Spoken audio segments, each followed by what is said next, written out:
3. Further, what is free is cause of itself, as the philosopher says, Metaph. I. 2. Therefore what is moved by another is not free. But God moves the will, for it is written, Proverbs 21 verse 1, The heart of the king is in the hand of the Lord, whithersoever he will he shall turn it, and, Phil. 2:13, It is God who worketh in you both to will and to accomplish.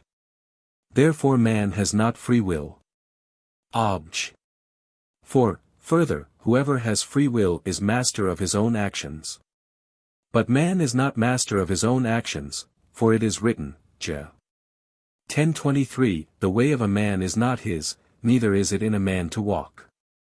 Therefore man has not free will. Obj. 5. Further, the philosopher says, Ethic. 3:5, According as each one is, such does the end seem to him. But it is not in our power to be of one quality or another, for this comes to us from nature. Therefore it is natural to us to follow some particular end, and therefore we are not free in so doing. On the contrary, it is written, Eccles. 15:14, God made man from the beginning, and left him in the hand of his own counsel, and the gloss adds, that is of his free will. I answer that, man has free will, otherwise counsels, exhortations, commands, prohibitions, rewards, and punishments would be in vain. In order to make this evident, we must observe that some things act without judgment, as a stone moves downwards. And in like manner all things which lack knowledge. And some act from judgment, but not a free judgment, as brute animals.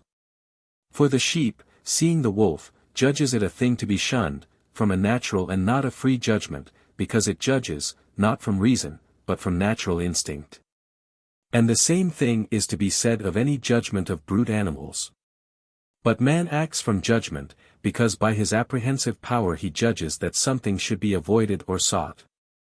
But because this judgment, in the case of some particular act, is not from a natural instinct, but from some act of comparison in the reason, therefore he acts from free judgment and retains the power of being inclined to various things. For reason in contingent matters may follow opposite courses, as we see in dialectic syllogisms and rhetorical arguments. Now particular operations are contingent, and therefore in such matters the judgment of reason may follow opposite courses, and is not determinate to one. And forasmuch as man is rational is it necessary that man have a free will. Reply Obj. 1. As we have said above, 81 Quetzales, a. 3, add 2, the sensitive appetite, though it obeys the reason, yet in a given case can resist by desiring what the reason forbids. This is therefore the good which man does not when he wishes, namely, not to desire against reason, as Augustine says. Reply Obj. 2. Those words of the Apostle are not to be taken as though man does not wish or does not run of his free will, but because the free will is not sufficient thereto unless it be moved and helped by God. Reply Obj. 3. Free will is the cause of its own movement, because by his free will man moves himself to act. But it does not of necessity belong to liberty that what is free should be the first cause of itself, as neither for one thing to be cause of another need it be the first cause. God, therefore, is the first cause, who moves causes both natural and voluntary. And just as by moving natural causes he does not prevent their acts being natural, so by moving voluntary causes he does not deprive their actions of being voluntary, but rather is he the cause of this very thing in them. For he operates in each thing according to its own nature. Reply Obj. 4. Man's way is said not to be his, in the execution of his choice, wherein he may be impeded, whether he will or not. The choice itself, however, is in us, but presupposes the help of God. Reply Obj. 5. Quality in man is of two kinds, natural and adventitious.